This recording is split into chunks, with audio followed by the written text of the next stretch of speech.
Good morning, folks. This is the Transportation Committee of the Golden Gate Bridge District for Thursday, March 25th, and it is 9:03 a.m. Madam Secretary, may we have a roll call? Thank you, and good morning again, everyone, starting with Director Hill. Oh, here. Director Maston. Absent Director Rabbit. Absent Director Rodoni. Absent Vice Chair Arnold. Absent Chair Fredericks. Here. Present President Parr. Yes. Thank you. You do not have a quorum. However, you also have on the line Directors Cochran, Garbarino, Grosbull, Hernandez, Snyder, and Theriault, and you're welcome to invite them all to join your committee to receive this presentation. So this time, I will extend the invitation to join the committee and receive the presentation. Thank you. Thank you. All right. Do we have a staff roll call now, Madam Secretary? Yes, we do. I'm going to confirm staff, and I think General Manager Mulligan's here. Present, and good morning. Thank you. Joe Wire? Yes. Thank you. Ava Barr-Furbish? Present. Thank you. Kim Manoli, is she on the line? Good morning. Thank you. Kelly Hopper? Good morning. Steve Miller? Here, good morning.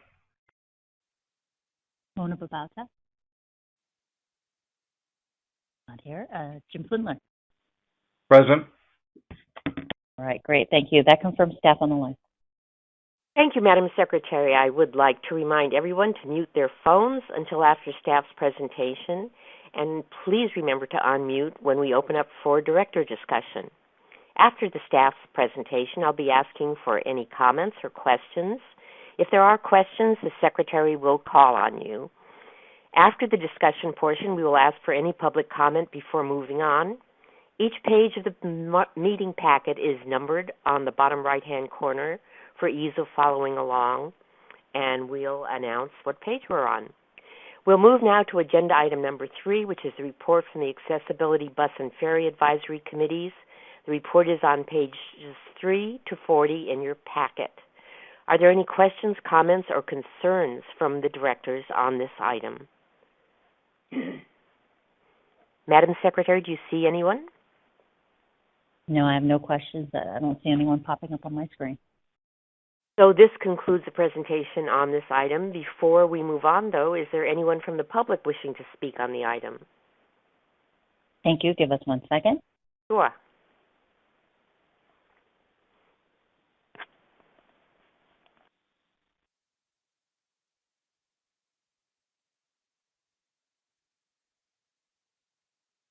No speakers for this item. All right, then. No action is required. This is an informational report. We'll move on to agenda item number 4, which is the San Rafael Transportation Center relocation analysis, environmental clearance, and preliminary design. The presentation is by Kimberly Horn. The presentation slides begin on page 41 of your packet. Mr. Mulligan, please introduce this item. Thank you, Madam Chair, members of the committee. Today we're going to do a presentation on an update of the San Rafael Transit Center relocation and replacement project. The genesis of this project is that we have a very vibrant transit center that has been operating in downtown San Rafael for over a quarter century. And a couple of years ago, out of necessity and out of a great transportation project, SMART extended from San Rafael to Larkspur, and it bisected the existing site, making it suboptimal. Prior to COVID, over 9,000 times a day, someone got on and off a bus there. Prior to COVID, you had almost 60 buses an hour in the peak hour going through there, from Marin Transit, Golden Gate. Previously, we also had Sonoma County Transit, Greyhound, as well as Marin Airport there. We're in the midst of the environmental process. We have a very talented consultant team under Kimberly Horn, and Adam Dankworth, the project manager of Kimberly Horn, will introduce this item and walk you through it and give you an update where we are. In the coming months, we'll come back to you to identify the preferred alternative prior to the immediate release of the draft environmental document in a couple months. So a lot of great work's been done, and I want to give a shout out to their entire team as well as our staff. Ray Santiago, our principal planner, is the district's project manager on this, and he works hand in hand with Adam and the team in bringing this to fruition. With that, I'll turn it over to Adam. Thank you, Dennis, and good morning to everybody. Thank you for having me here today. Adam Dinkberg with Kimley Horn, the project manager for this project. Also on the line is Maggie Townsley, who is leading the environmental document preparation. She'll be available for any questions at the end of the presentation. Start off on slide 42. This identifies the overall process. The top row is what is included in our current scope of services supporting the district. We started off by identifying alternatives for the transit center. Since then, we have moved into the evaluation stage and completion of the environmental analysis. We completed some outreach in 2020 and anticipate some additional outreach occurring in the summer of this year with the release of the environmental document. We anticipate completing the environmental document later in 2021, and then we'll proceed to preliminary engineering on the preferred alternative. We envision a total process timeline to project opening of around 4 to 7 years from now to complete additional steps, including final design and construction of the facility. On slide 43, we talk about really the near-term process over the next coming months and rest of 2021. We're here today to present to this committee. We have a planned attendance at San Rafael City Council for a similar presentation next month. As Dennis alluded to, we'll be coming back to this committee in May with a staff alternative or recommendation for the preferred alternative for inclusion in the draft EIR. We are planning on release of the draft EIR in June of this year, at which point there will be a 45-day circulation period, which would include community engagement. Then following closure of the circulation period, we would prepare the final EIR and tentatively have that slated for approval later in 2021. This is illustrated a bit more graphically in slide 44. At this point in time, we're providing an update on all the work that we've been doing over the past year or two in terms of environmental analysis and evaluation of alternatives. This will then lead to identification of the preferred alternative sometime by the end of next month. And then we'll come back to get that concurrence from both the committee and the board. That'll then allow us to release the EIR and proceed towards the final EIR after receipt of comments. All right, slide 45, this identifies the items that would be included, the elements that would be included in the proposed transit center. The current transit center includes 17 bus bays, and we are proposing a similar number of bus bays in the future transit center. However, the current transit center, as Dennis mentioned, is suboptimal. There are some limitations on which bus bays can be used by which buses in terms of bus size or in terms of bus routing. The idea with the new transit center is to allow for greater flexibility in bay assignment and utilization, which would allow for an effective increase in the overall capacity and ability to utilize the transit center.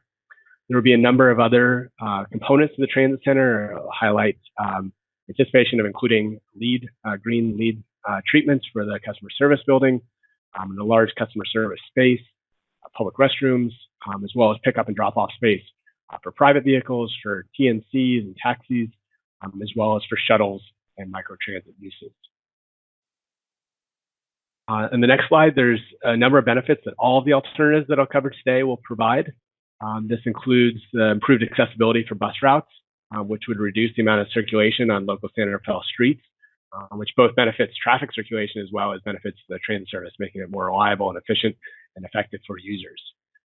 By shifting buses away from 2nd and 3rd Street, it improves traffic flow in that very, very congested part of downtown San Rafael.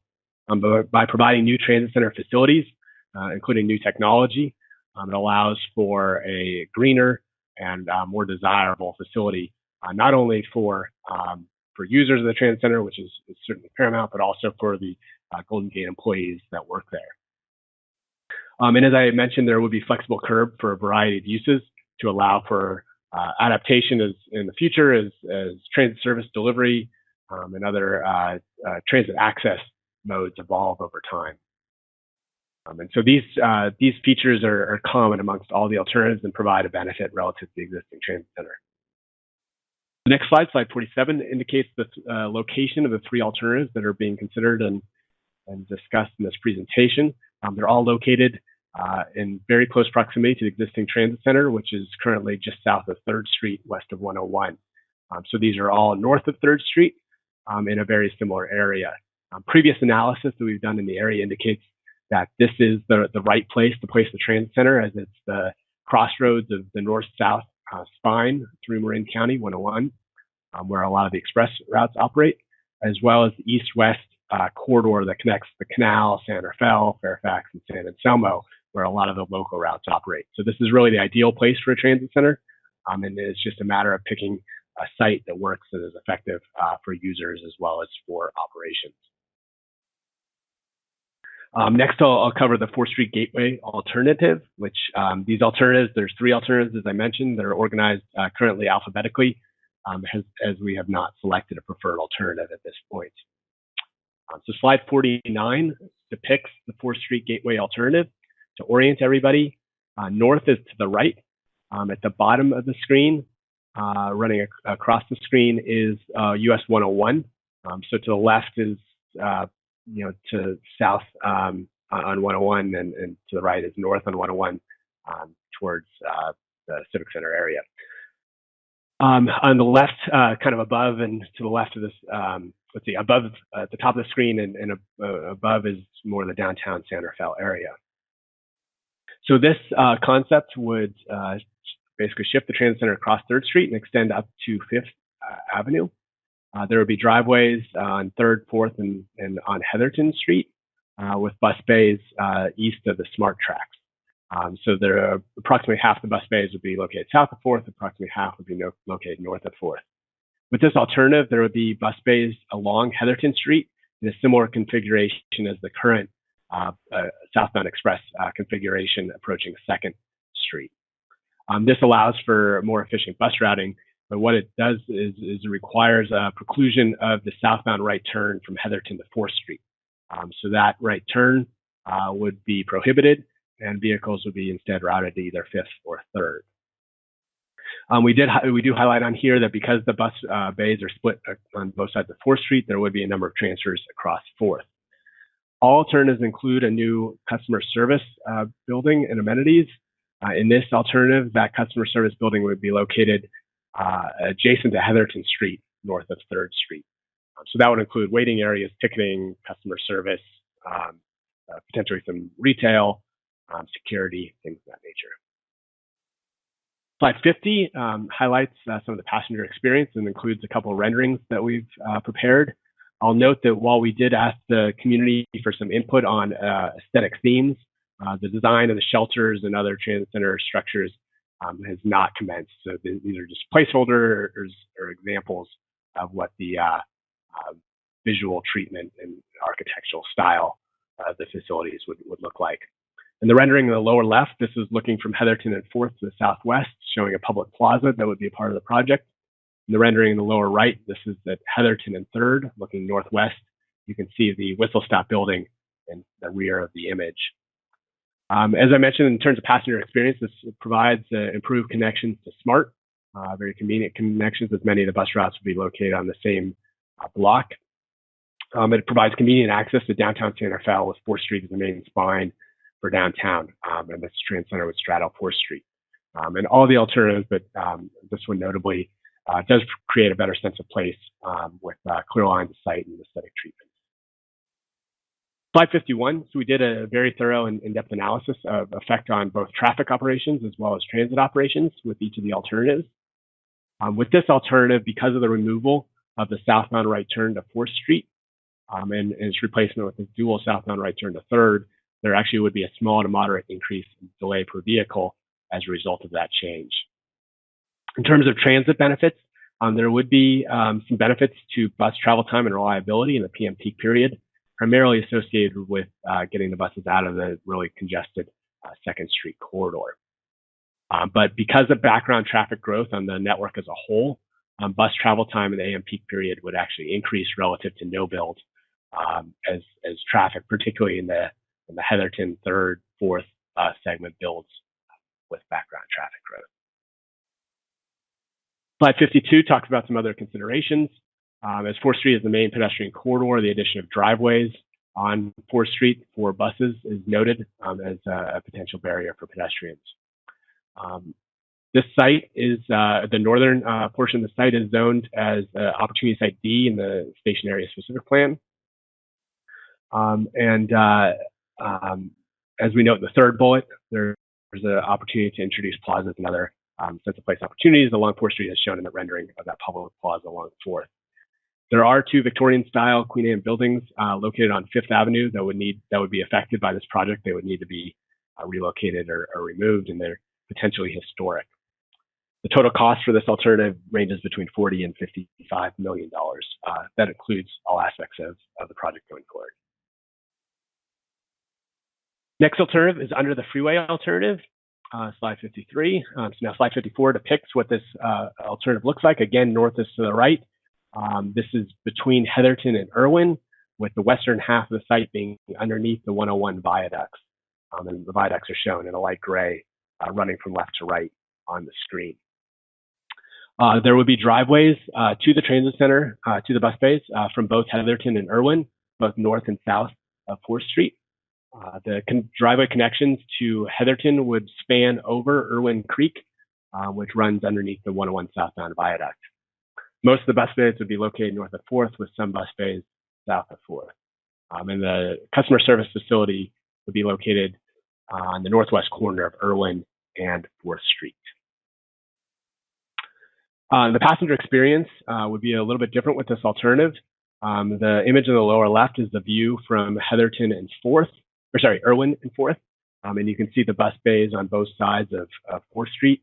We proposed a large canopy structure for a portion of the site to reduce some of the noise and visual effects associated with the 101 viaduct running over the site. In the lower left is the view of what it may look like underneath the southbound 101 viaduct. Because this is Caltrans property, there's a limitation on what actually can be placed in that area because it's running underneath the active freeway. And so there would not be any permanent structures allowed in that area, so we'd be limited to easily removable items and features. So the limitation on the types of amenities that could be provided for customers. And the view in the lower right depicts that. We also identify some of the challenges associated with the frequent spacing of freeway columns and how that would limit some of the visibility and sight lines, particularly for the western half of the site. Slide 56, we note that the additional barrier to connect to downtown Santa Fe and the BioMarin employment area associated with Heatherton Street, and that all users would have to cross Heatherton to get between the bus bays and those trip generators.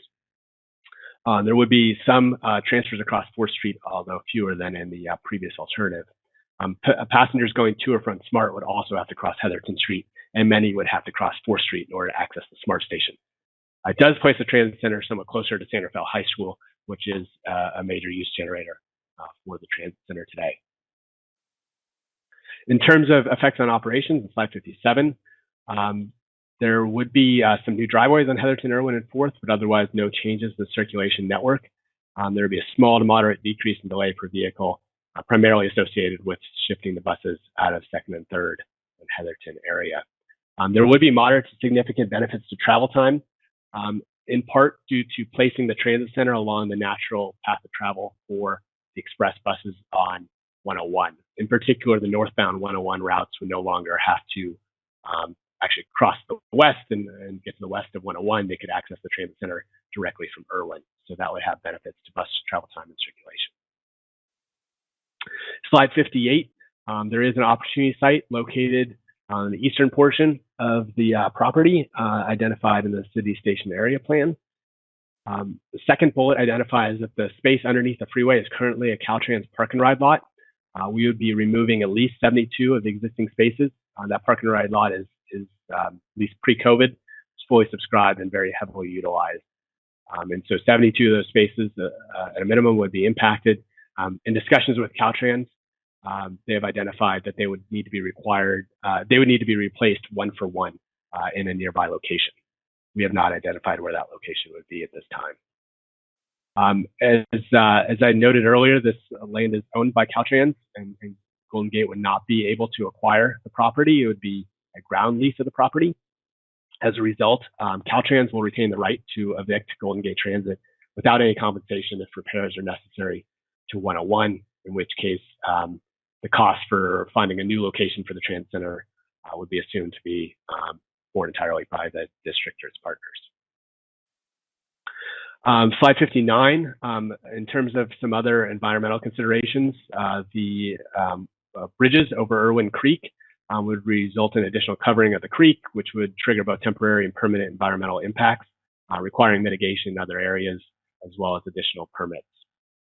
There is also a potentially historic structure on Irwin Street that would be affected by the project footprint. It would either need to be removed or relocated.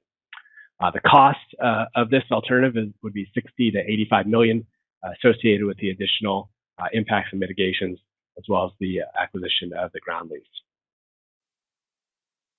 All right, third alternative is whistle stop block alternative, and there's a variant that I'll cover at the end as well. So going on to slide 61, again, similarly, north is to the right. The existing whistle stop building is roughly in the center of the image, with Heatherton Street at the bottom of the image. With this alternative, there would be bus bays on the existing Citibank property west of Heatherton. There would also be bus bays west of the whistle stop building on Tamalpais Avenue. So the existing Tamalpais Avenue between 3rd and 4th would be converted to bus only, with bus bays located on both sides of the street. What this does then is provides a kind of cohesive and cohesive transit center with basically SMART running in the middle and buses on both sides of that in one large block. Going to the next slide, slide 62. In terms of passenger experience, what this, by providing all the transit amenities and services on one block, it therefore does not require any passengers across any auto streets or transfers either between buses or between buses and SMART. It also creates a cohesive transit identity and simplifies wayfinding because they would all be located adjacent to each other. There are opportunities for public plazas and aesthetic treatments throughout the site. In terms of the whistle stop building, a portion of the building would be retained for use as customer service. The existing building has been modified significantly over the years and is much too large for the needs specific to Golden Gate Transit. But a portion of the building would be utilized for transit supportive uses. In terms of the rendering, the image on the lower left is looking southeast from Tamalpais and 4th. You can kind of small, but you can see the SMART train a bit in the distance there, with the whistle stop building also shown in that image in the lower left, and the new public plaza to the north of the whistle stop building. The image in the lower right is the view from Heatherton and 3rd Street looking northwest. And again, you can see the whistle stop building in the distance of that image. Slide 63, in terms of effects and operations, this would close Tamalpais Avenue to regular auto traffic, but it would also allow for a second right turn lane from Heatherton to 3rd, which is a really challenging and congested area. So the actual combination of those improvements results in a small decrease in delay per average vehicle in this area. There would be significant benefits to bus travel time and reliability associated with a few different aspects. One is just removing buses from the congested 2nd Street corridor. Second is just improved overall routing efficiency. And third is it would place several bus bays west of the SMART tracks, allowing for some routes to not have to cross the SMART tracks at all to get to their bays and get back out again. Slide 64 discusses some other considerations. As part of the concept, there will be opportunity to construct a two-way raised cycle track along the west side of Tamalpais Avenue between 2nd and 4th. That is identified in the city's bicycle plan as a major bicycle corridor, and would connect the Portosuelo Path and the Mahone Creek Path. And that is something that could be easily accommodated as part of this alternative. There is a opportunity site, a small portion of an opportunity site west of Tamalpais in the city station area plan that's included within the boundary. One thing to note is this alternative actually impacts the fewest number of active businesses of the 3 build alternatives. There would be some new driveways for buses along 4th Street, which I identified as a pedestrian corridor. Slide 65, as I mentioned, this does provide an opportunity to reuse the existing whistle stop building for transit functions. The building would require upgrades, and we would envision only using a portion of the existing space. And then I had mentioned the public plaza north of the whistle stop building, which is a key component of the station area plan, and that would be implemented as part of this project. The estimated cost of construction and acquisition relocation, $40 to $55 million.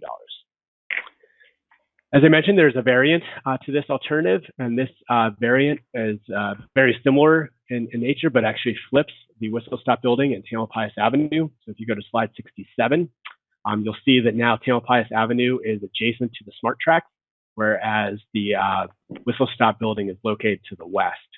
And essentially that allows Tamalpais Avenue to be aligned in a better fashion in the north-south direction, and places the bus bays closer to the SMART station. On slide 68, we identify some of the benefits. The whistle stop building has a more distinctive facade on the east side. It's currently somewhat obscured by the platforms. Allows for Tamalpais Avenue to be better aligned, and which allows for a better bicycle and pedestrian through route in the north-south direction. Also, what it does is it allows for additional space on the west side of Tamalpais Avenue for additional aesthetic treatments and sense of place treatments. Slide 70 identifies a few other considerations. It is the same project footprint and doesn't really significantly affect traffic or transit operations. It has slightly more costs as the alternative includes reconstructing the roadway and shifting of the building, moving of the building. Another benefit of this is that it does place the building closer to downtown Santa Fe and allows for a more natural transition from the transit uses to the downtown environment of Santa Fe. Slide 71 summarizes a few of the key considerations. There's a cost comparison between the alternatives shown. It identifies the impacts to existing businesses in terms of the quantity of existing businesses affected. And then at the bottom of the screen, it identifies some of the environmental considerations I covered earlier regarding some of the impacts to historical resources and environmental features. There's the whistle stop block alternative doesn't have any notable environmental considerations identified thus far. All right, switching gears a little bit to some of the outreach work that has been done on the project. Slide 73. So we actually have 5 phases of public engagement planned. We completed 3 in 2018. Once we initialized the project, initially listening and understanding what some of the needs are and opportunities for alternatives. The second meeting was really focused on a set of specific concepts for consideration. The third was the scoping for environmental analysis, where we dug a little deeper into a subset of those concepts. And then the fourth was completed in late 2020 to provide an update to the community in terms of the development of the alternatives. As I mentioned, there's a 5th one planned for 2021. I'll focus on the November 2020 outreach round.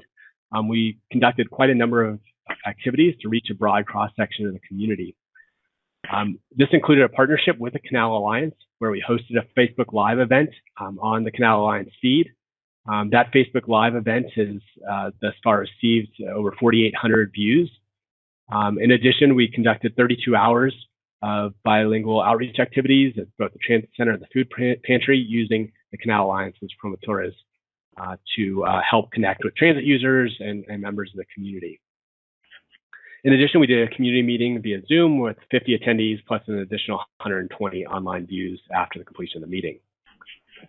Slide 75, we've conducted a wide variety of additional outreach, including outreach to businesses through both the Chamber and the Business Improvement District, emails to the community groups and organizations, several presentations, including the Santa Fe High School CLAC presentation that was done in Spanish to reach those families. Also presentations to the San Rafael Heritage, Chamber of Commerce, the League of Women Voters, and the Bus Passenger Advisory Committee. As part of the outreach round, we conducted an online survey that we received over 1,000 responses to in a mix of English and Spanish. Slide 76 discusses that survey with a breakdown between the English and Spanish survey responses. What was interesting is that the transit users comprised 89% of the Spanish language respondents, indicating there's predominantly transit users who were responding in Spanish, whereas drivers who are not transit riders made up about 68% of the English survey, indicating that many of them were not using the transit center as transit passengers. Slide 77 highlights some of the key findings from the outreach survey. There was widespread support for all the alternatives amongst the Spanish-speaking respondents, particularly Spanish-speaking transit riders. There was no significant variance in amongst the three alternatives amongst those responses. So we were interpreting that to mean that there was strong support for all the alternatives basically doing something that was different than existing conditions out there. Strong support for implementing this project in whatever fashion it was advanced. Regarding non-transit riders, they were far more likely to support under the freeway alternative than transit riders. However, transit riders did very strongly support the whistle stop alternative. Both transit riders and non-transit riders of the English-speaking respondents had the least favorable opinion of the 4th Street Gateway. All right, slide 78 is just, again, the path forward. So at this point in time, we're here to provide an update on the project and status and provide some of the information that we've learned about each of the different alternatives. We'll have a similar presentation in the council next month, and then we'll come back to this committee in May to try and identify a preferred alternative to identifying the draft EIR. That'll then allow us to complete the EIR and get that out on the street for circulation and review. With that, I'll do the presentation and certainly would be happy to take any questions. Thank you, Mr. Dankberger, for your presentation. Are there any questions, comments, concerns on this item? Madam Chair, Director Cherrio. Yes, please. Yes, I want to thank you in particular for the outreach to the Spanish language community in Marin County, and compliment you on that. I have a suggestion that goes a little beyond that, and you have an opportunity, it seems to me, to engage the next generation of transit users with the students of San Rafael High School. I know you've reached out to the English Language Learners Advisory Committee at San Rafael High School, but I would suggest that you make an effort also to engage the students themselves there in some capacity. And in terms of my own leanings in this, I tend to favor the alternative favored by the actual transit users, that is the whistle stop alternative, to those that favored by the by drivers. So that's the extent of my comments. Thank you. Thank you, Director Cherrio. Are there any further comments? Yes, this is Patty. If you'll allow me, thank you. I would like to echo what Mike just said, especially reaching out to the San Rafael High School students. They are back in school now, and I was happy to hear that they're a large portion of the ridership or a large segment, and appreciate their having been included. Thanks. Yes, thank you, Director Garbarino. Getting students not only as passengers, but allowing them to develop habits of using public transportation is important. Any further questions or comments from the committee? Madam Chair, this is Director Hernandez. May I make a comment, please? Please. Thank you, and I have a few questions. First, I'll thank the presenter for the report, lots of good details. I appreciate the explanations of the different alternatives that are being considered. I know that there's been an evolution in terms of consideration for options. I think at one point there were 5 options being considered. So now we have 3 solids with 1 slight variant on the whistle stop. Seems to me that there really are only two that should be considered. It seems like the option under the freeway, there are many concerns that are raised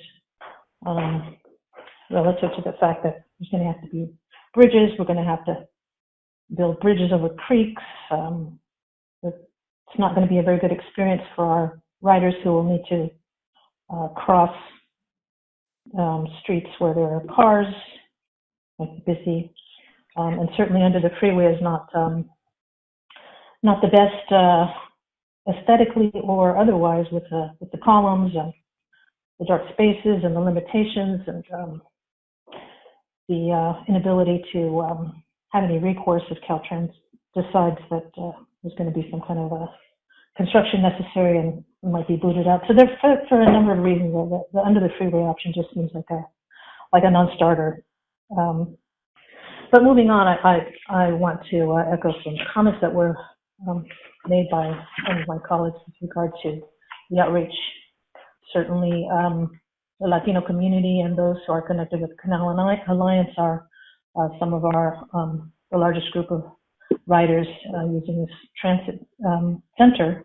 And so it's important that we do everything that we can to reach out to that community, get some perspectives and some opinions. A couple things I wanted to point out relative to the things that are in this report that has been done to reach out to the Canal Alliance and get other views, and also wanted to ask a few questions. So starting on page 74, slide 74, I guess it is, you identify the partnership with the Canal Alliance. You identify a Facebook Live event with 4,800 views. 4,800 views between what time period? And over those 4,800 views, I imagine comments have come in. And are they continuing to come in? I guess is my first question. Is that Facebook Live event available to be seen today, even if it was presented in November of 2020? And are comments continuing to come in on that? So that is my first question to the presenter, please. Yeah, so we conducted. Oh, yeah. Yes. Thank Please. you. Thank you. Yeah, so we conducted the event initially live on November 9th. The meeting was conducted entirely in Spanish, and it was through the Facebook Live platform. So that allowed for live interaction in terms of providing questions to the to the presenter and to the team that was available, and interaction with Omar Carrera, who's the head of Canal Alliance. And so we received a number of questions and comments through that event, through the duration of that event. But really, the large number of views really came in the, I would say, week or two following that event. The way that the Canal Alliance has such a strong following on their Facebook page and effectively gets the word out to their community is really impressive, and that really is what helped us boost the number of views. So there were a number of comments that were added after the event as well as people watched the presentation. I think as the Canal Alliance does do a lot of posting to Facebook, and so this presentation, kind of slides down the timeline, if you will. And so I believe it is still there, but I think you have to do some hunting to find it at this point. So it seemed to us that the number of views is essentially plateaued at this impressive number after roughly 2 or so weeks. Okay. So I would encourage, and I know that you're planning another event or a series of events or some type of continued outreach in the coming months. I would encourage outreach to be focused for opportunities for the community to connect in at various times of the day and perhaps even the evening. A lot of folks are working during the day. The community that we're talking about are the folks that are working during the day, starting early in the morning and not getting home and having flexible time to do searching on Facebook and hunting for things, and folks are very busy, so it would be great to think about providing flexible times for folks to tap into whatever the forums might be presented. Your second bullet point, you conducted 32 hours of bilingual outreach activities at the transit center and at a food pantry. Were those 32 hours 4 8-hour days? How was that split out? And what time during the day did those hours take place? I may have to get back to you on the details of that. My understanding, my recollection was that it was also conducted in November in the morning over several days that week. Primarily, the goal at the transit center was to reach the essential workers who are using the transit center during that period and as part of their commute to work. But I would have to get back to you on the specifics of the times that was implemented. Can you tell me more specifically about what was involved in the outreach activities at the transit center and food pantry? Yeah, so we had the Canal Alliance promotores who were educated about the project.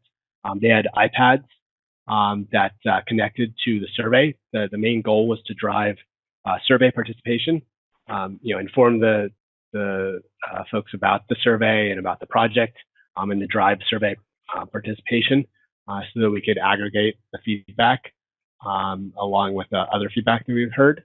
So it was really to encourage that participation. And we noticed a definite notable trend in the quantity of Spanish survey responses occurring during or after that outreach period. So it did seem to be effective at driving the Spanish participation in the survey.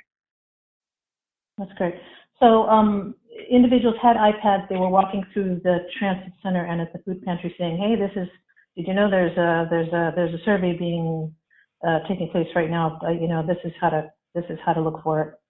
This is where to find it on the web, whatever." Am I correct? Is that what you're saying? Well, that was part of it. In addition, some of the people took the survey right there and then on those iPads.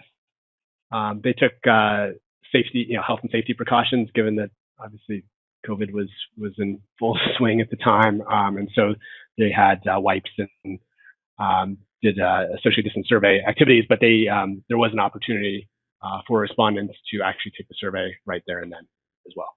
Okay. Moving on to the community meeting, at what time of day did that take place? And was there just one? Yeah. So we had a community meeting, I believe, was at 6 p.m. if I'm recalling correctly. And there was one event. The community meeting was recorded and then placed on, I believe it was YouTube is the platform it was placed on. It's also linked from the project website.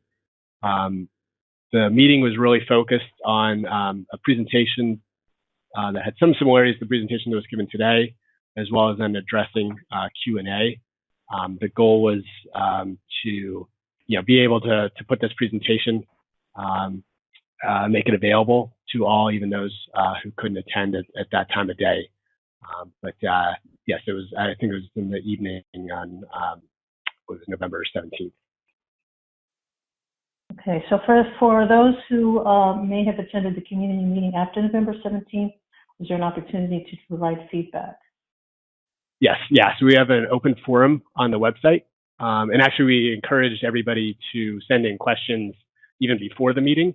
Obviously, we certainly took feedback and questions at the meeting, but we encouraged as many people to respond even before the meeting or after the meeting with questions or comments that we could address either over the course of the meeting or in follow-up material posted online or via email. Next question. Have we provided a budget to the Canal Alliance to assist us with any of this work? Or are they just volunteering to assist? My understanding is the promotores were compensated. That's my understanding. I would have to confirm. No other compensation has been provided to the Canal Alliance thus far. Okay, it seems like we're leaning pretty heavily on the Canal Alliance, and that there might be there might be some better results if we were able to provide some additional resources.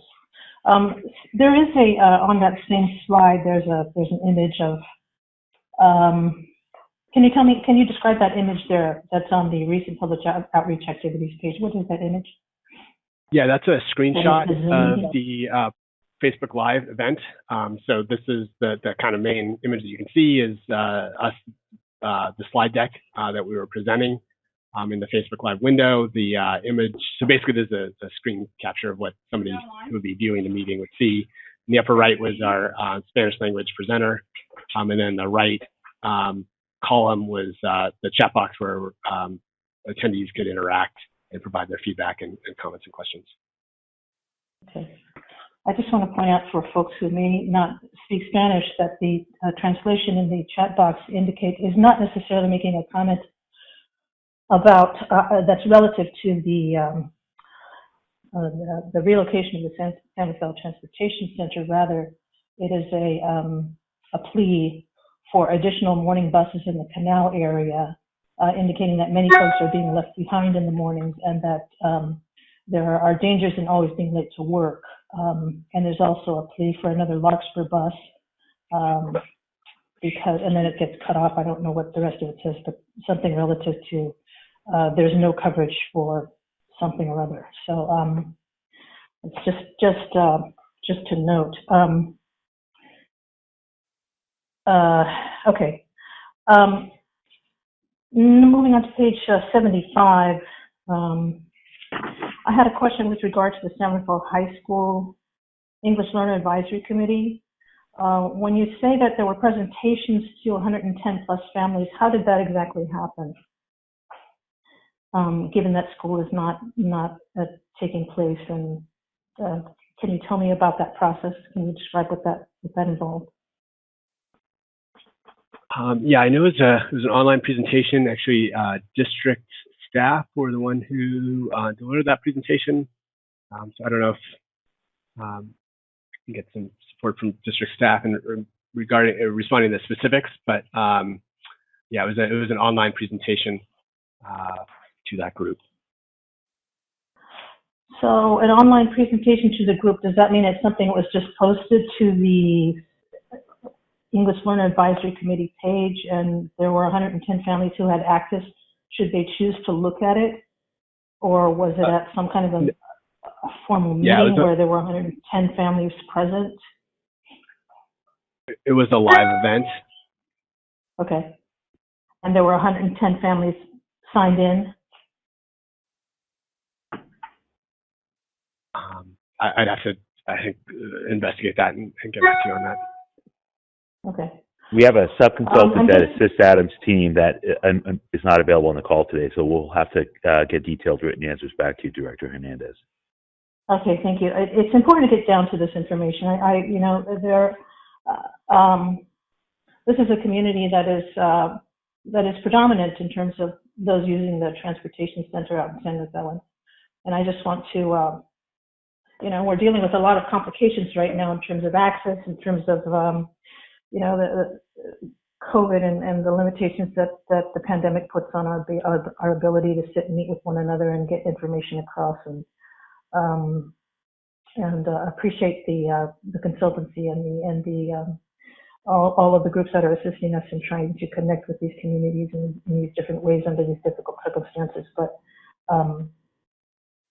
for me, it's important to ask these questions about this report to really understand what's happening and to look for possible solutions on how to better reach those communities and to look at the data in a detailed way, and to also point out ways in which there might be limitations, and to make sure that where there are limitations we can make changes. So yeah, something like the San Rafael High School English Learner Advisory Committee, 110 families. It's I appreciate the additional detail as it will be coming to understand exactly what that means. Let's go on to the survey. So we have survey responses, about 1,000 873 responded in English, 132 responded in Spanish. And of those 132, 89% ride the bus, which indicate by doing some simple math that about 119 people ride the bus and about 13 drive of those Spanish language respondents. For the English language survey, 873 responses, 14% ride the bus, indicating that of those 873, 751 are in the cars and 122 ride the bus. It's important to note that the survey responses primarily reflect the opinion of English language drivers, not Spanish language drivers or riders, which to me, I mean, I know we have to consider, you know, what the what the changes to traffic might be, what the effects might traffic might be in a transit. But I think the riders are really, really important for us to consider in terms of how we look at this information, how we look at these alternatives, and what kinds of information we're going to get. Agreed, Director. I might offer, if I could, this is Dennis. The team intentionally separated the results so that we could rely on those that we could differentiate and understand those that use the transit center versus those that perhaps drive through the area. And to be candid with the committee, some of the comments, because there was an opportunity to comment from folks that were English drivers through this area, were rather unkind. So I want to state that for the record, in that the team is very focused on those that use the transit center, particularly the Spanish language community. But we did a survey, and it's important to present the results, but they were intentionally differentiated so you and your colleagues, Director Hernandez, could understand those users of the facility and what their wants and needs are.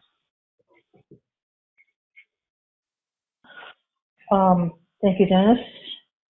Appreciate that. Yes, it's you know, it's important, and appreciate your efforts that go directly toward the comments that I just made regarding making sure that we get the perspective of those that are using those services, and you know, certainly considering who those folks are, what their lives are like, why their needs are what they are, and certainly identifying what those needs are. Okay. So yeah, it's just important, I think, for us to look at the information and to say what it is that we're looking at. And again, the survey responses here primarily reflect, again, the opinions of English language drivers. I think that's significant. And I realize that again, that there are limitations, and that there's been a reasonable amount of effort and certainly some focus from our folks trying to get the best information that they can. But just want to make sure that we stay pointed on that, so that we can get the correct information and good information coming in to make the best decision. So we do have another opportunity coming up. Can the presenter, consultant, please tell us more information about what that's going to look like?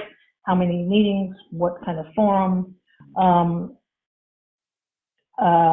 What's coming in terms of other opportunities to provide input? And want to make sure, and maybe this question is for Dennis, there is still ample opportunity for folks to help shape what we ultimately decide. Is that correct? That is correct, Director Hernandez. At this juncture, we haven't even released a draft environmental document. We are doing outreach during the process to get community input. But when we release the draft environmental document, we'll do extensive outreach in the next phase. And the comments we received on the draft environmental document will then inform the ultimate decision that the board makes at the conclusion of the environmental process. So we're on a journey, and the team's done a lot of outreach thus far. But the most important outreach will be when we release the draft environmental document, and we hear from the community regarding that. When we release that draft environmental document, that we will have one alternative identified as preferred. That's something that's now required by a recent court case a little less than 2 years ago, and that's actually helpful to the process. But in the interim, we do envision getting additional comments from the Canal Alliance and other interested parties, just based on the outreach that's occurred thus far and some of the conversations that are occurring in the community, even prior to the board making a decision on what they think the proposed alternative that should be identified in the draft document is before that draft document is released for public comment.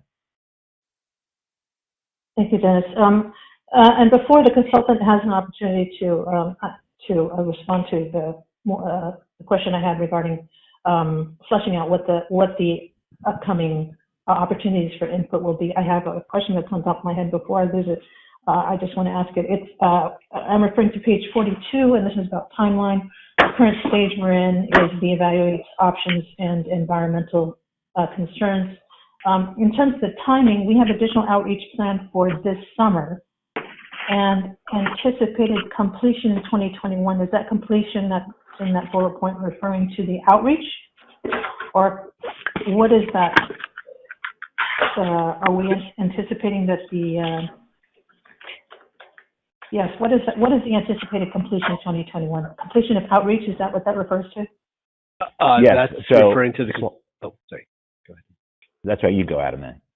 Oh, okay, thanks. Yes, Director Hernandez, that's referring to the completion of that stage, which is the environmental analysis. So the anticipated completion of the environmental analysis and essentially certification of the EIR in 2021.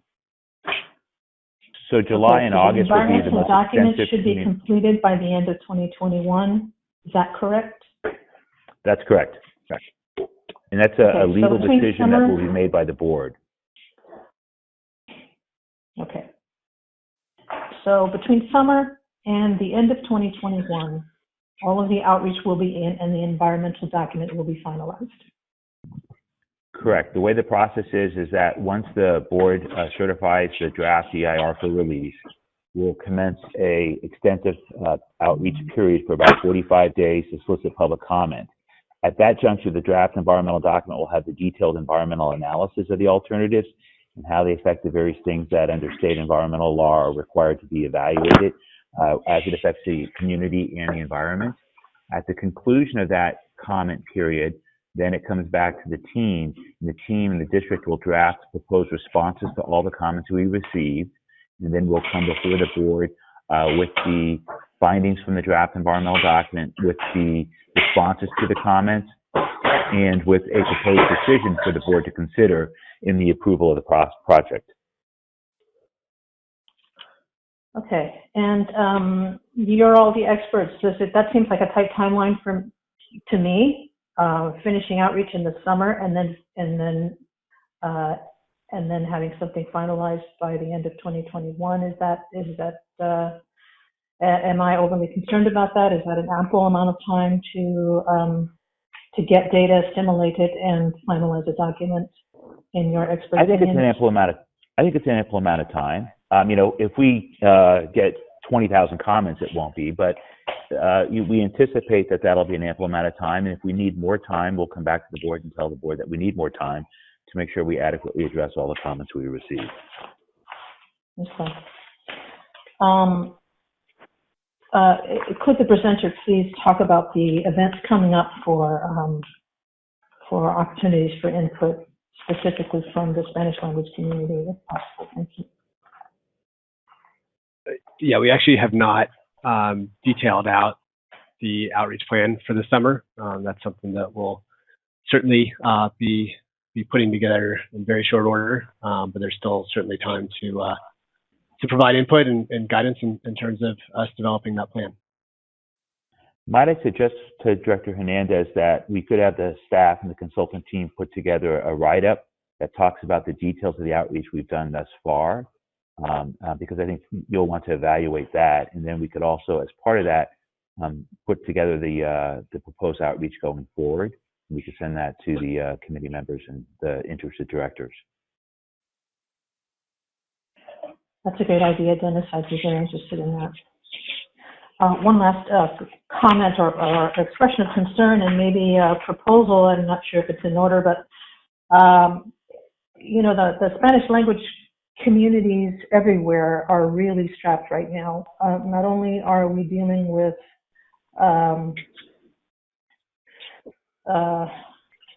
historic difficulties with related to immigration issues, on top of all of the other things that are just the difficult day-to-day with regard to monolingual Spanish-speaking communities and the socioeconomic effects of that those conditions put on us, on our communities. We have these wonderful community service agencies that are doing fantastic work trying to keep Spanish language families afloat during these times that are so economically challenging. Folks more than ever are depending on food banks, and many of these food banks are being facilitated through these community service centers. It seems to me that we are leaning pretty hard on the Canal Alliance. And I know that the Canal Alliance is involved in many, many, many different things right now, probably more than ever in terms of the immediate needs of the Latino community in the North. And I'm wondering if, and I'm a little bit concerned that we are causing that we're creating. That we're putting pressures on the Canal Alliance to reallocate resources to help us get this information. It certainly looks like they've been as cooperative as we could expect, but and we're certainly grateful for that. But is there? This goes back to budget. Is there a way that we can help to support some of the work of the Canal Alliance and the ways in which we're asking them to do input, really important input into this, into our system? Is there something, us asking them to do all this work means they have to shift their resources from other things that are really critically important to the Latino community. And during these very difficult times, if there is not a budget, is there a way that we can look at doing some type of financial assistance to help fund some of these efforts that are being provided by the Canal Alliance? And I'll take my answer from anyone on that. And if this is Dennis. Yeah, we'll sit down with the Canal Alliance to make sure that we are compensating them for their costs associated with this effort. If I may, this is Patty. First of all, I'd like to thank you, Dennis. I would also be interested in what those public forums are, and I'd love to attend. I'm very familiar with the work of the Canal Alliance, and I appreciate Sabrina's offer of assistance. I know they've also helped on a transportation issue we have property. They are obviously, as you all know, a reliable, inclusive source and well represent the folks in the canal. There have been a number of consolidations that have pretty much left them the remaining voice, very effective voice in the canal, though seemingly singular. Might be helpful and to reach out to Micah Lauren Sculati just to see if she thinks there may be, she's newly elected to represent that area on the Santa Fe.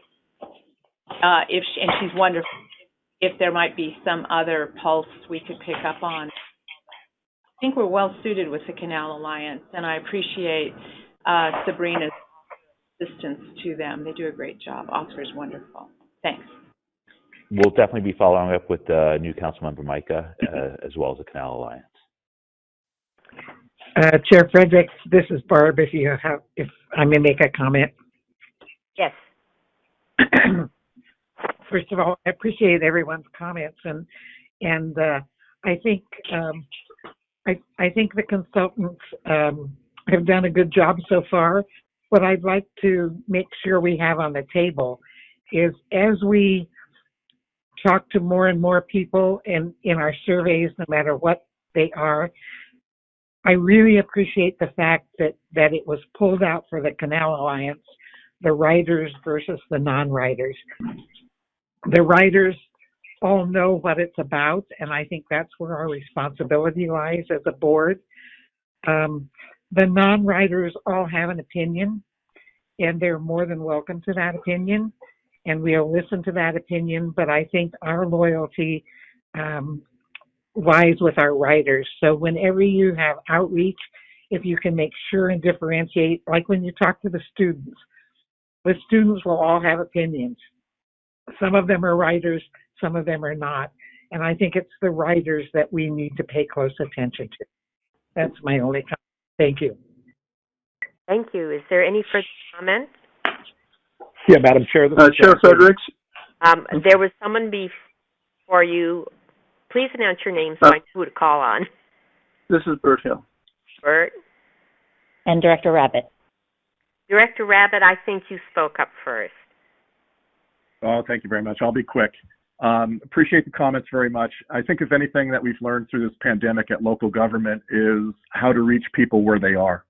And for matters, quite frankly, to be honest, a lot more serious than picking one of 4 design options that's in front of us today in terms of vaccination, testing, COVID, business relief, rental relief, all the other things. And I appreciate the Patty Garbarino's mention of the local councilwoman in San Rafael, and I think that's a great place to start. I can tell you in our county that we've learned a lot in this last year on how better, I should say, to reach, whether it's disadvantaged communities or Latinx community, all the people more remote or that aren't necessarily the usual ones that stay engaged, and how to do that best. So we don't need to reinvent the wheel. We can take advantage of that. I'm sure the San Rafael Canal Alliance is a great organization to start, and but I'm sure there are others that we can take advantage of as well. I agree also with President Paul's comments regarding the ridership, and I can tell you that I'm sure that some of the negative comments about this particular location have probably more to do about SMART than they might have to do about the buses, and we're going to just have to kind of work through that. And ultimately, as a preliminary design options going forward to study an environmental document, it's really about, hey, which one of these things do you think is a better solution that we can study further, and then come up with the conditions, mitigations, refine the design, and have countless other opportunities along the way for public outreach that we can capitalize on. So look forward to that work, and that's it for me. Thank you. Thank you. Director Hill, did you speak? Yeah, I've got a few comments. We're 2 years ago, we declared a climate emergency. The Bridge Board did, and that would include consideration on everything that we do for the future, focusing on. It appears to me, and correct me if I'm wrong. What we're looking for is a 2050 set of goals that relate to climate change, and some combined with some radical changes that have happened in the last year we all know about that could change transportation in general.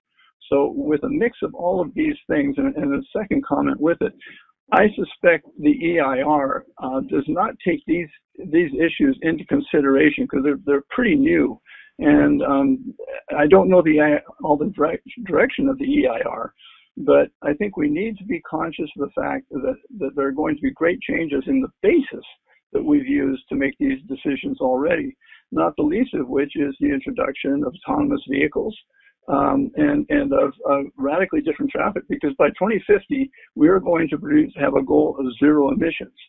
So the whole concept of vehicles, the whole concept of transit buses, everything else is going to change.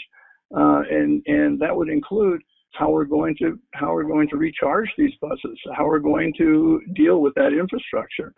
So I think we need to have a high degree of consideration for flexibility in our plan as we go along, and not get too locked in. And that could affect which of the 3 alternatives was presented today. My personal feeling is that the third one was probably the most flexible, but that's not stated with a lot of research or anything like that. So with that, the other thing that I'd like to offer that we should consider is the San Rafael is focusing on densifying. They are building more affordable, low-income housing with the plans that they're building, and that could bring in a lot more people, particularly Latinx, who are able to work where they are. We've got this big reverse commute going on right now because there's no housing, but San Rafael is working hard to provide that housing, and that could make even a bigger difference in what we're looking at, because this housing is close enough that it would directly affect our transit systems and everything else. So that's about it.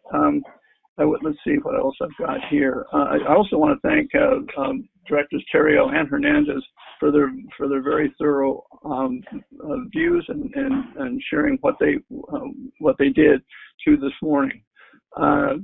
Let's see. I think that's about it. Appreciate very much what you've done with this, but I think there's a lot more to do.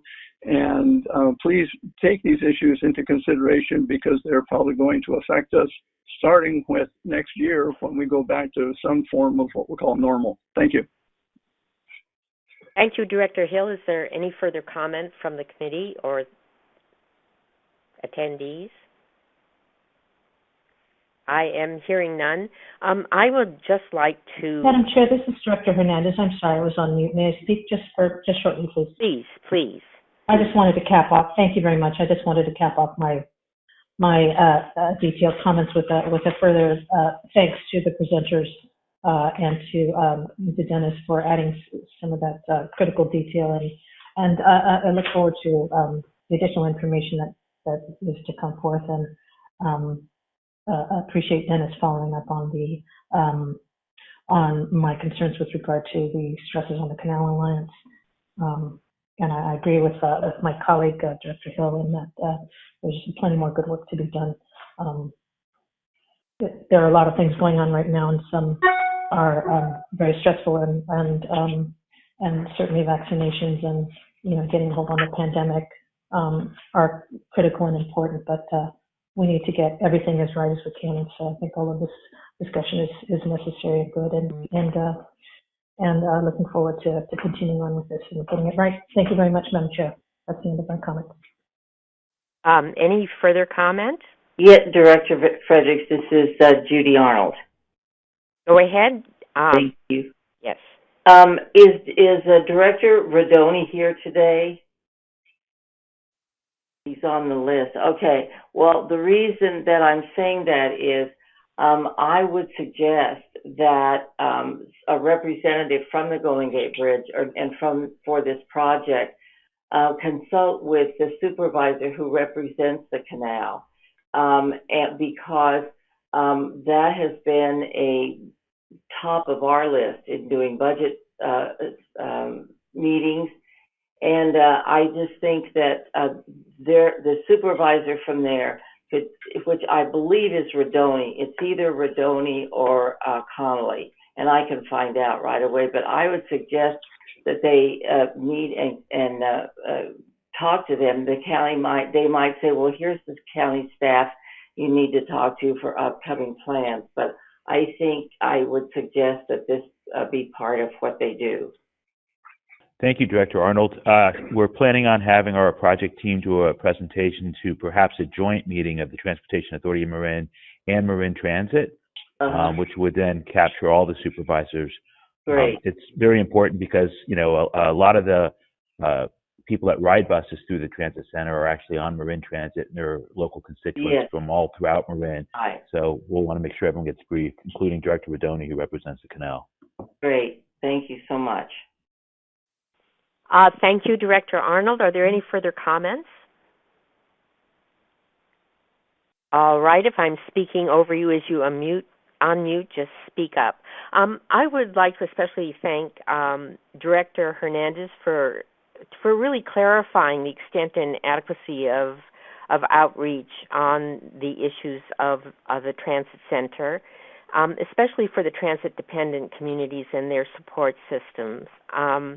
I would also like to thank Director Hill for his comments on climate emergency and how that will be wrapped into consideration of options and the need to be flexible, to pick an option with some flexibility to address these concerns. and also to address concerns of densifying. And of course, all comments were very thoughtful. I look forward to this process as it unwinds, and that concludes the discussion on item 4. Is there any public comment? We do have a speaker on this item. We have David Pilpel, so if you give me just a second, I'm going to do a quick poll since we went a little longer to see if anybody else joined the call and wants to speak on this item. Thank you.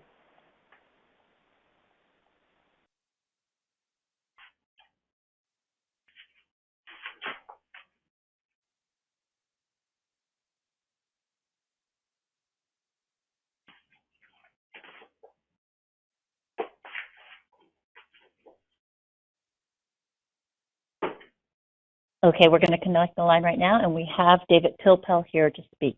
David, are you on the line with us? Can you hear me now? We sure can. Yes, we can. Excellent. Okay. Good morning, David Pilpel. Sorry I missed the meetings last month. There was some conflict, but here I am.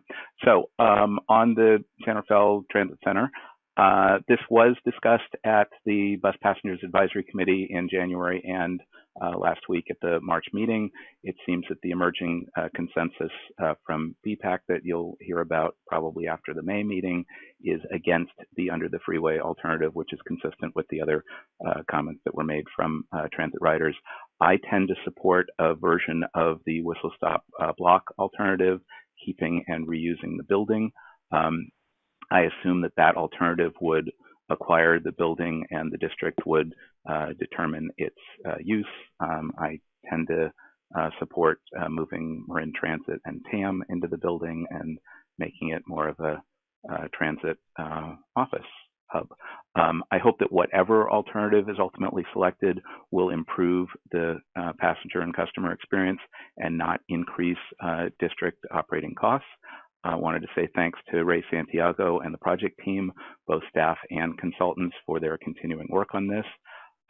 To Director Hernandez and the rest of the board, there is a detailed outreach summary that's labeled Fall 2020 Outreach Recap on the district's project website. It's 31 pages and talks about all of the outreach activities that were concluded, and it's very helpful, and I recommend it.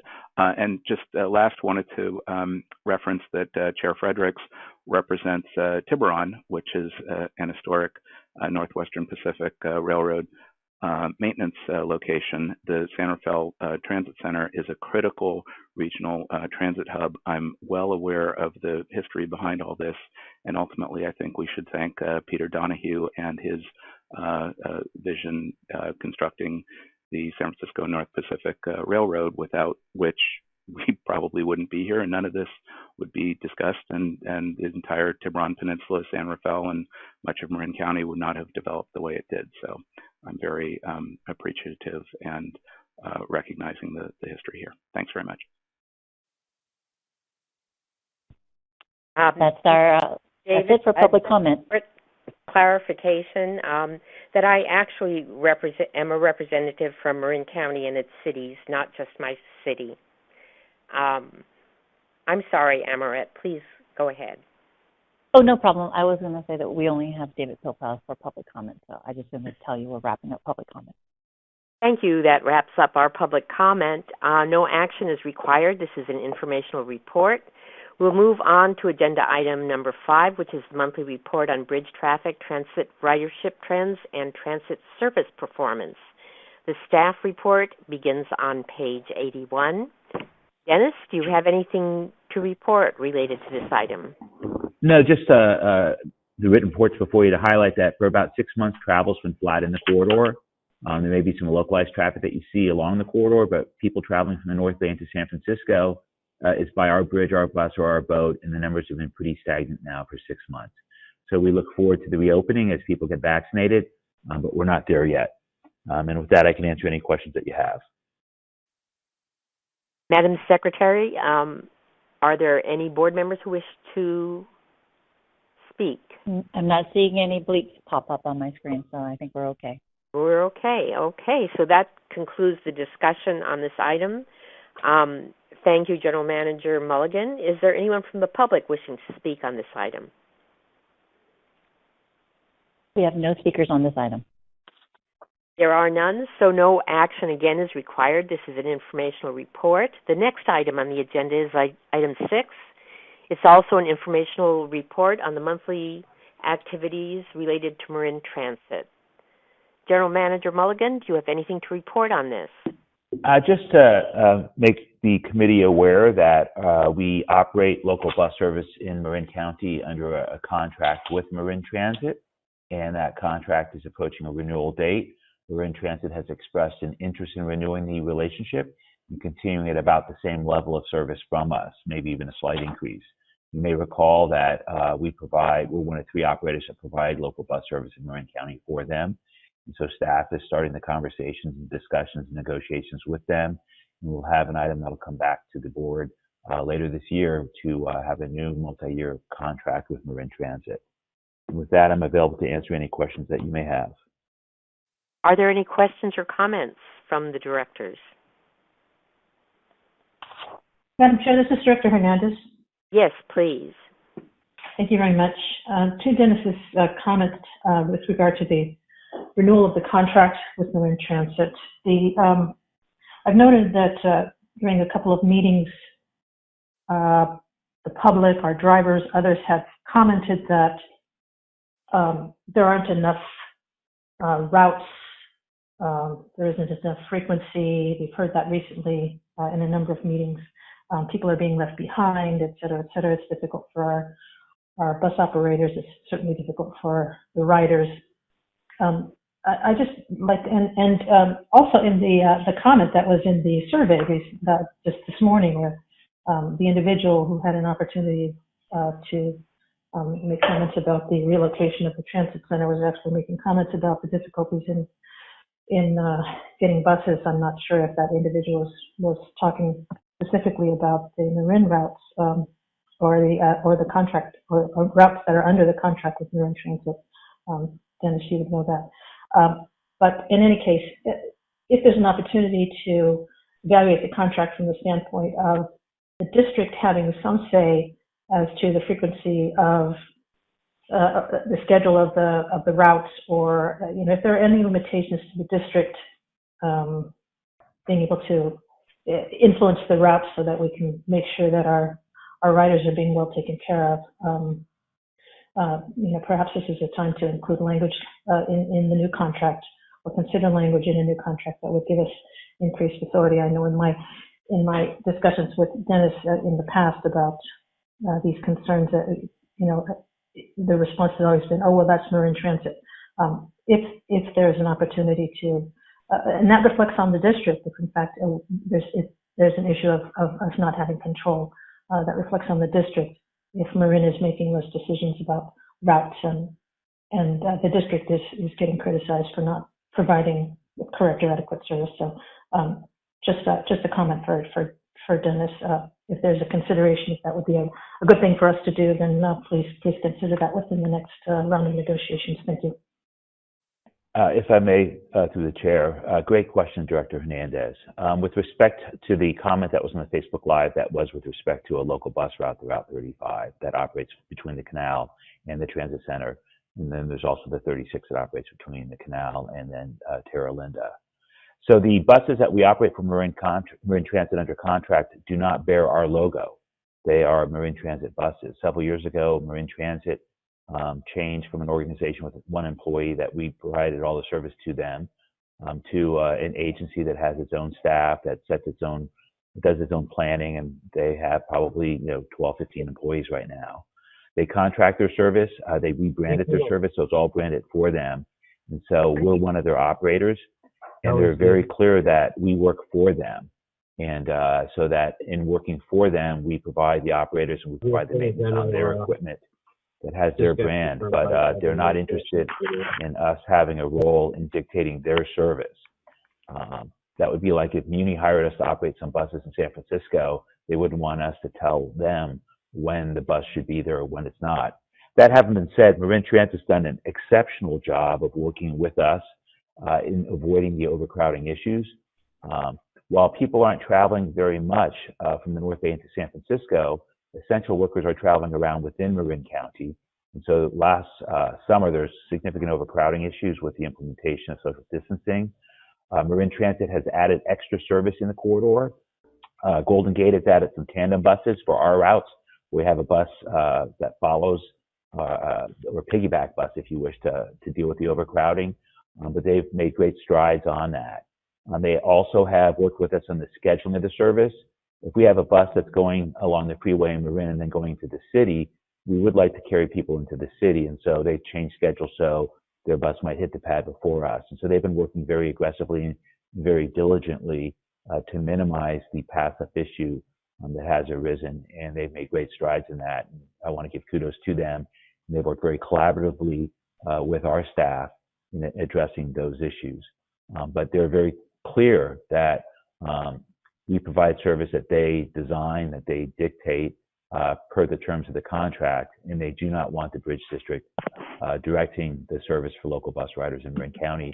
They feel it's the purview of their board, and through their board, their staff.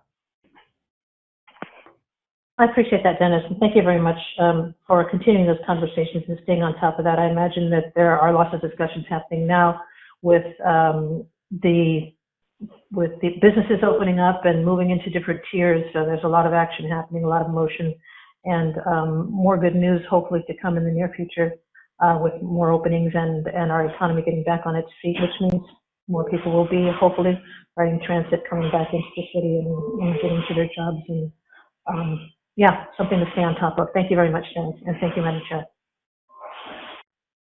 Thank you. Thank you for that discussion. Is there any further discussion from the committee or the directors?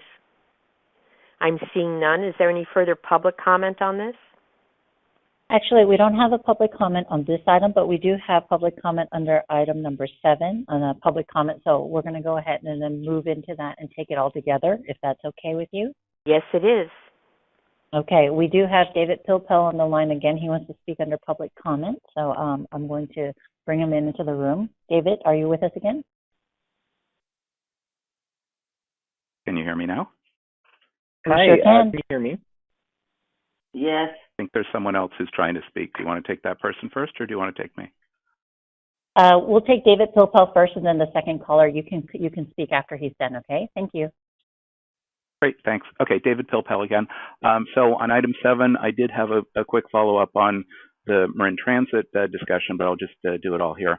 I think that the district's bus operating and maintenance costs have changed as a result of what we've been through in the last year, and that in the negotiations with Marin Transit, the district may be able to be more competitive in terms of cost and perhaps operate more Marin Transit service as it did in the past. And what I'm referring to is the reduced peak to base ratio and the spread costs that are substantially reduced since the district is not currently operating as much peak service and likely will return with some more peak service, but perhaps not as much as was operated in the recent past.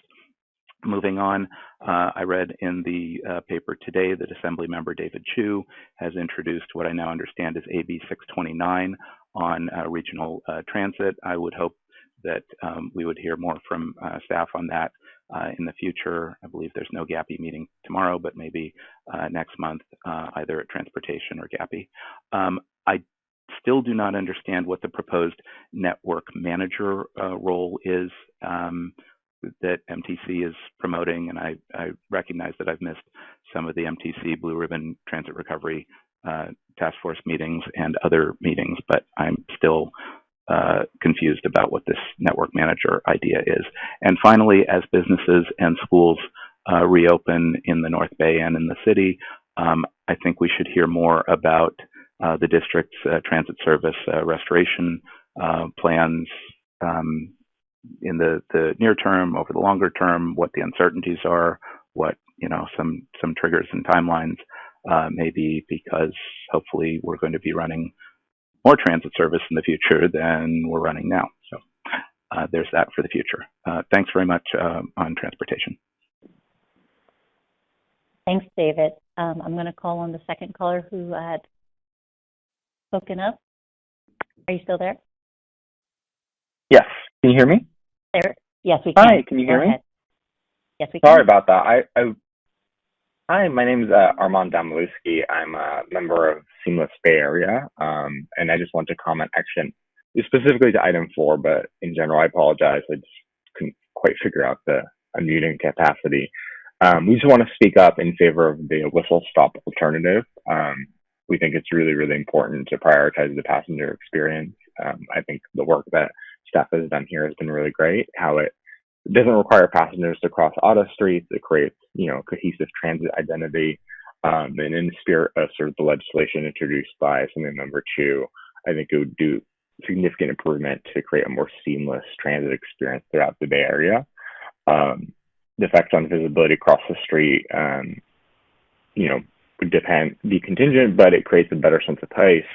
It's more seamless and easy. It's favored by sort of transit passengers. I think we really need to emphasize that. So we just want to comment in favor of that. And at least 30 of our members are advocates and located in the district and are supportive of that. Thank you. Great, thank you. That concludes public comment, Chair Frederick. If there's no further comment, then may I have a motion to adjourn this meeting? I'll move it. And a second? I'll second. Thank you. If there are no objections, this concludes this meeting of the Transportation Committee. Thank you, colleagues. The time is 10:34 a.m.